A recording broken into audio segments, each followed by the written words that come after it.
Hi guys, I am doing a box opening video for Kim. Some of you may have seen Kim and I have become pretty good friends over the last, I'd say, couple months. And being I have a baby of Kim's here, there was another baby that Kim purchased, but the seller couldn't figure out how to do the customs forms.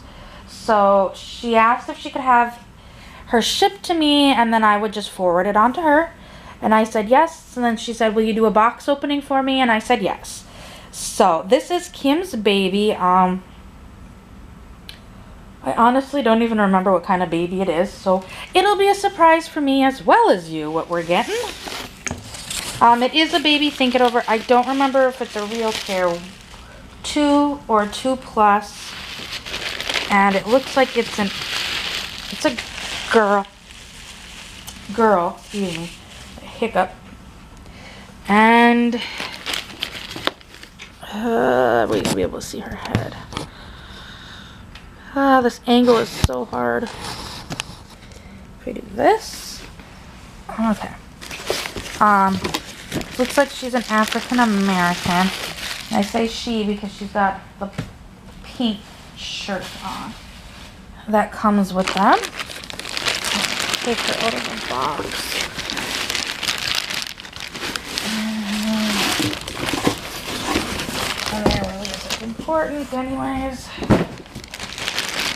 Here she is. Like I said, this is Kim's baby. She asked me if I would do an opening for her. And let's see what all we got in the bag. And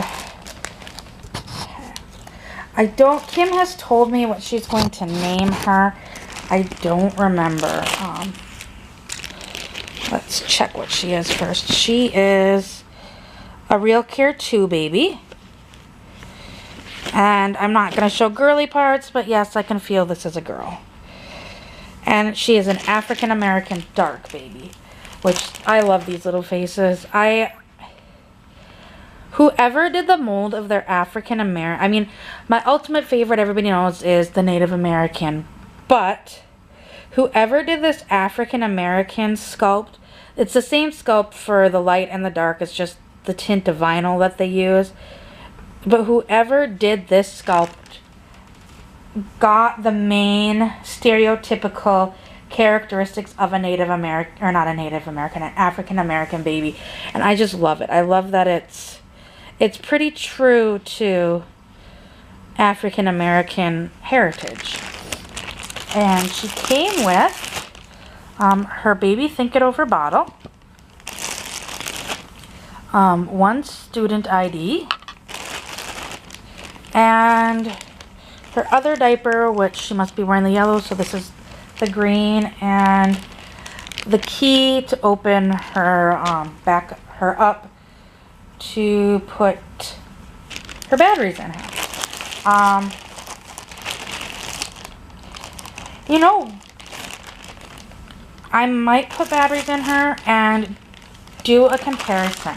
And Kim asked me to do a few videos with her babies before I sent them on, because she doesn't make videos to post on YouTube.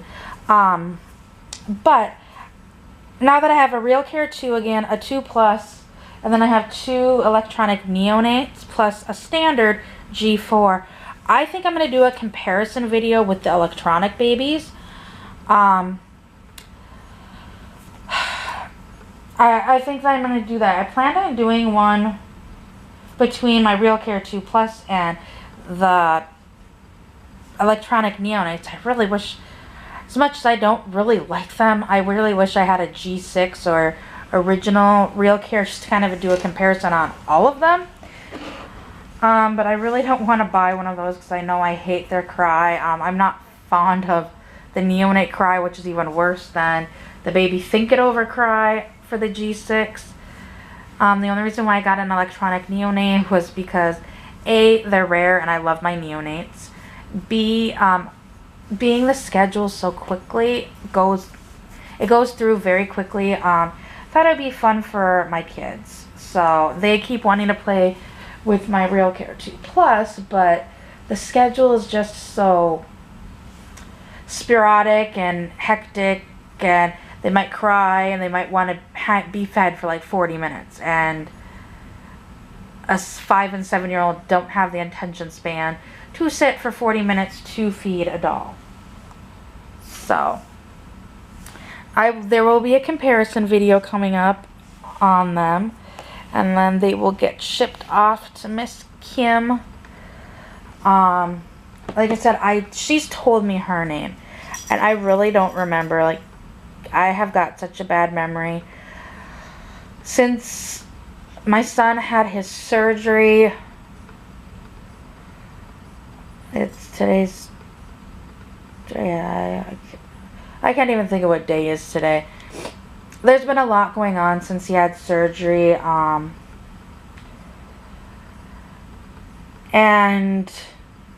I think I might just do like an update video at some point. I might as well just throw it in here. Okay, I've had a few people ask about an update of my father. So the update on my father is some of the pathology has already come back. We're still waiting on some more of it. My parents went in to see my dad's psychologist, and they found out that in fact the tumor is cancerous. But being it's a psychologist, he didn't really know exactly what all of the stuff meant at the bottom of the pathology report. And my dad's neurologist is waiting for the rest of the pathology to call my parents. And he knows my dad knows that it is a cancerous tumor. But they're waiting for the rest of the pathology to figure out a game plan and all that kind of stuff. At this point, my dad is now open to the idea of chemo and radiation. The majority of the mass is actually already out of his head. But there was, as the doctor put it, there was some roots of the tumor that he couldn't get to. So he couldn't get 100% of it out, but he got, essentially it would be like a tree trunk. He got the tree out, but the roots didn't come out of the tree. So before they start radiation and stuff like that, he does want to do another MRI prior to figuring out their game plan and such. But as I said before, my dad was not open to doing chemo or radiation. Now my dad is basically saying it depends upon what life expectancy the doctor gives him. If the doctor says, you know, if we do radiation and chemo and you have 5 to 10 more years left to live your life or whatever, my dad said he'll go through with it. If they said it's under a year, my dad's like, no. He's like, I will just quit my job, which he goes back to in a couple weeks. It's like, I will just quit my job. And he asked my mom to take a leave of absence from work, and he just wants to travel. He's like, I would rather see things I never got to see in my year and make it the best I can, instead of doing radiation and chemo and then basically only getting a year at like 6 months after that. So I mean, we're still kind of sit and wait with that being we're still waiting on the pathology reports. It seems to be where they got sent to, it's very, very, very, very backlogged. As a friend of mine whose daughter had her brain tumor biopsied a week after my dad had his removed, and they're still waiting on any pathology reports at this point. So it seems like the lab is either doing they're doing a very thorough job, but it seems like they're just so backlogged that that's what's taking so long. And people had asked about also updates about my son. He had surgery. What is it? Today's Friday. He had surgery a week ago Friday. And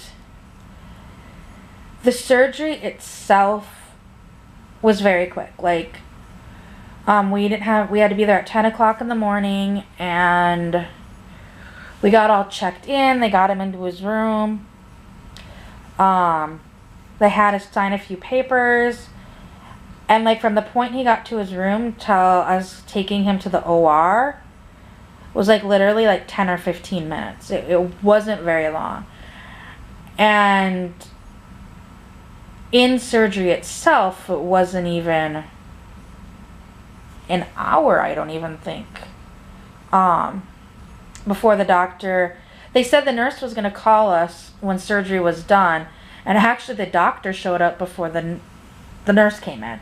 Or called me. And the doctor said that his tubes went in nicely. That was only... He goes, that was less than 5 minutes putting the tubes in. He said his tonsils came out easily. And that for his age, they were a very large size. And that... not to be disgusting, that there was lots of secretions in the back of them.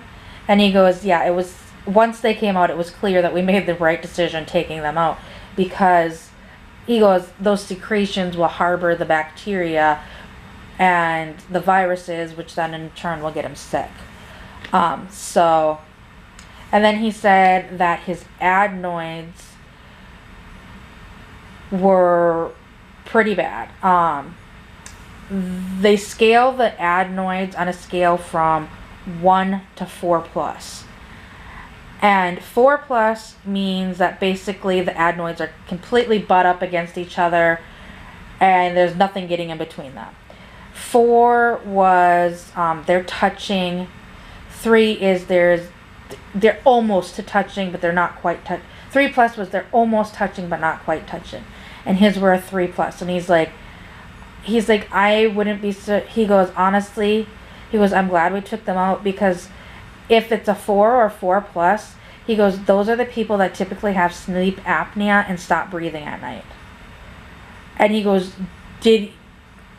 and my son, my kids are on the opposite side of the house as us. But my son snored very loudly. I don't know if there were episodes of sleep apnea where he stopped breathing at night, which was kind of a scary thought. So the doctor's like, it was a good call taking both of those out. He should be able to sleep better, and he shouldn't be getting sick as much. Is taking the tonsils out just he will never get sick in his life again? No. It'll be help. At least I know. And my daughter, this was the same way, and myself. When my tonsils came out, I used to get strep at least 3 times a year, as from childhood as to an adult. I got my tonsils out when I was 20, I believe. I believe I was 20 when I got mine out. And from child up until the day that they came out, I still got strep 3 times a year minimum. I mean, there were some years that it was even worse than that. My daughter kept getting, she got hers out at 4, but she kept getting strep. And as soon as they came out, she has never, okay, touch wood, she has not had strep since her tonsils came out. Since my tonsils came out almost 15 years ago, have had strep once. And this is going from having strep a minimum 3 times a year to now once in 15 years. So I know that you can still get it, but when you have bad tonsils that are doing more harm than good, that's the case that it seems like me and my kids got. That it's better that they come out. So anyways, surgery itself went well. They ended up calling us back to recovery before they usually did, because once he kind of got awake, or they took the tube out and he started waking up, they couldn't control him. He was very, he was crying, he was screeching. When we got back to the recovery room, he kept coughing. And I know, I mean, this was one of those things that it was semi-funny, that it was like, okay, I need to calm my son down. But I was very tempted to pull out my cell phone and record my son coming off of the anesthesia, because he had no idea what he was doing. He would go, and then he would start almost like, usually when he coughs like that, he gags so bad he throws up, which the doctor said hopefully this is going to help with that. But he was coughing really weird, saying that he had a bad cough, and then he was crying, and that his throat hurt. And the poor recovery nurse could do no right in my son's eyes. Nothing that poor nurse said that day was going to make him happy. So she gave him one of the pain medications, which is a narcotic, but it takes a little bit for it to work. And he was still very upset. So she went and got him an apple juice, and he drank some of it. And then she asked him if he wanted a popsicle. And he was just cranky at her, and he's like, no, popsicles are unhealthy. I do not want an unhealthy popsicle of yours. Your popsicles are bad and unhealthy. Well, she got him a popsicle anyways, and he ate half of it. Then all of a sudden he started in again about how unhealthy her popsicle was. Yet we were still able to coax him to finish the popsicle. Then we were trying to get him to drink the rest of his juice, and he was questioning if the juice was healthy or not. Then he was still whining and crying that his throat hurt. And then he requested she take him back to what did he call it? The big white room, and put his tonsils back in so he could go home. And I mean, he just kept saying his throat hurt, and he was doing that weird cough. We think the cough was because the doctor put some medication in the back of his throat where his tonsils and adenoids were to numb it, and it felt weird to him, so he was like trying to cough.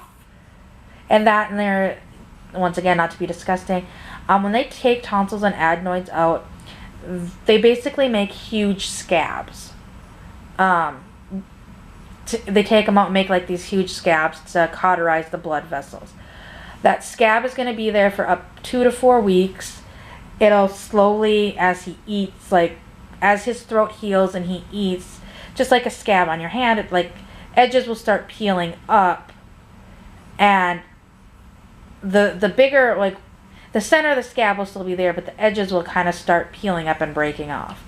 That's what it does in your throat. So between the scab and like the numbing was why we think he was doing the coughing. And so she gave him a quicker acting pain medication that you can use with the narcotic one, but it doesn't have a long shelf life, or not shelf life. It metabolizes very quick in kids' bodies. So she gave him that one. Well, then he was upset that she wasn't giving him in his words, the gooder pain medication, because he knew she had gooder stuff. I mean, at this point, he's actually in the recovery room across from the nurses' station, and the other nurses are just cracking up when he is yelling this at his poor recovery nurse. She's like, I swear I'm giving him his pain meds. I swear, I promise you, I gave him both of them. And, I mean, we could not get him calmed down. So she's like, you know what, I wonder if we moved him back to his room. In their rooms, there was a TV in there, and our children's hospital, you can either watch TV, or they have like this huge library of movies. Actually, before he went into surgery, he was watching Cars. And so she kept asking, she's like, do you want to watch a movie? And he's like, yeah. And she's like, well, what movie? I want Baymax, which is Big Hero 6. That's what he calls it. So she got the okay from her supervisor in recovery. She's like, because in recovery they have one-on-one nurses. She's like, if I take him to his room and still monitor him, but if we get him in his room where he can watch the TV, he probably will calm down. And her supervisor agreed, so we brought him back to his room, and he started watching Big Hero 6, and he did calm down.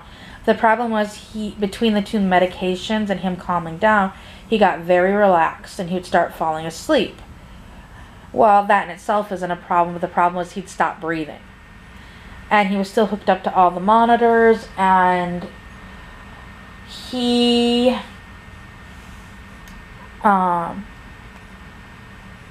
He was hooked up to all the monitors, and his oxygen levels would drop very low. Like, my mother-in-law was with us, and she's a pediatric nurse. She just got her PhD in pediatric nursing. I wanted her at the hospital because, A, she knew a lot of the nurses that worked at the hospital. She's worked at this hospital in the past. For her nursing students, she's a professor at our local college. Her nursing students, they... her nursing students, she goes there with her nursing students when they go onto the floor to work with nurses there. So she's very familiar with the staff there, as well as I knew I'd be more relaxed with her there because things would be under control if she was calm. And she was calm for the most part, but at one point his stats dropped to, I think the lowest they got was like his oxygen was 60, not 60, was 78, 79, and it stayed that way for a few minutes. And she jumped up. The nurse, at that point, she was sitting at the nurse's station because anytime she was in the room, he was aggravated. Which, once again, his room was across from a nurse's station. She came flying into the room. They hooked him up to oxygen, and then they kept trying, like, anytime he'd start dropping his stats, my mother-in-law would wake him up, which then he snapped at her. He's like, Gigi, she's like, buddy, you've got to breathe. You've got to breathe for us. And he looks at her and he's like, Gigi, I don't want to breathe. I don't like breathing. It's boring and I'm tired of it. And I mean, at that point, she's trying not to laugh. She's like, but buddy, you got to breathe. You kind of need to. So, they actually considered admitting him the night because it kept happening. He finally went for a length of time that it stopped, so they decided it was okay to let him go, which was actually kind of scary for me. He wanted to come home. He kept asking to come home. But it was scary for me because it kept happening, and it's like when he's at home, I don't have these monitors. So he came home and he was fine. Saturday, he was up running around, and I think he overdid it on Saturday because Sunday, he wouldn't eat or drink anything, and all he did was sleep. All he did was lay in bed. Sunday night, I finally, I went to Walmart to get, because we didn't have Jell-O, because he never asked for it. He kept saying he didn't want it. I went to get Jell-O, I went to get Gatorade, because we had a bunch of other stuff. I went to get all the stuff I could think of to try to get in him. And at the checkout line, when I was checking out at Walmart, all of a sudden I hear, hi, and I turn around and it's his primary doctor. And he's like, how is he doing? And I told him what was going on that day. And he's like, that's not good. And I'm like, yeah, I know. And I go, I feel like if I took him in right now, it would be too early. And he goes, yeah, it probably would. He goes, give him till tomorrow morning. He goes, if by tomorrow morning he has not drank anything, he goes, I'm not as much worried about eating. And honestly, at this point, when I'm saying he hasn't eaten anything, I'm talking about like Jell-O or baby food. But he hadn't, I'm like, he won't take anything by mouth. And he's like, if he doesn't eat anything or drink anything by tomorrow morning, he goes right away at, I think their receptionists come in at 7:30, he said. He goes, call my office at 7:30, call his office at 7:30, and he goes, I come in at 8 o'clock. If he hasn't gotten back to you, I will personally call you by 8, or he goes, as soon as I get in, if I see there's a message from you, he goes, I will personally call you, and he goes, get him over to the ER, and he goes, I will admit him straight from the ER. He goes, I will put in orders that we're admitting him. He goes, that way you don't have to sit in the recovery room or the waiting room of the ER. You don't have to go into an ER room. He goes, we'll probably admit him for a few days just to make sure he's getting enough hydration. Well, when I came home and told him that, he did not want to go back to the hospital. So he did end up eating and drinking, and since Sunday, it's kind of bouncy around. one day he'll feel good and great, and then the next day it's like, I think he overdid it the day before, and he just kind of he doesn't want to be like that day. He'll still eat or drink, but he doesn't want to eat as much, and he doesn't want to, or he just kind of wants to lounge around. Like yesterday, basically all he wanted to eat was baby food, and then he asked for a hamburger, and he only ate about half of it, and like 3 French fries that were like really, and the hamburger itself, we broke it into little pieces like you would a baby. He wanted that in French fries, and he ate like 3 French fries that were tore up in very small pieces, and he ate like half of the hamburger, and he did not want to eat anything else. And then other than that, he pretty much ate baby food. But then you've got days like today where he wanted mac and cheese, and he ate a lot of it. So it seems like he's going up and down. And we're a week out, so we still need to watch out for like bleeding with the scab. My mother-in-law said that she was going to wait until Monday and then look at his throat to see how much of the scab she could see. I'm pretty sure there's going to be, I'm pretty sure there's still going to be the scab there since he's not eating as much, because a way to get the scab to heal and stuff is him swallowing and eating. But I'm hoping we're out of the woods. I can't say for 100%, because if at any point in time it starts bleeding very badly, we have to rush him to the ER, and they will take him back to the OR and recauterize it, and we're kind of back to square one. So that is an update with my son and my dad. I know this kind of became a long video when it was just a quick box opening. Sorry, Kim, I just wanted to throw that in there, but I hope everybody is doing okay, and I will see you all later. Bye.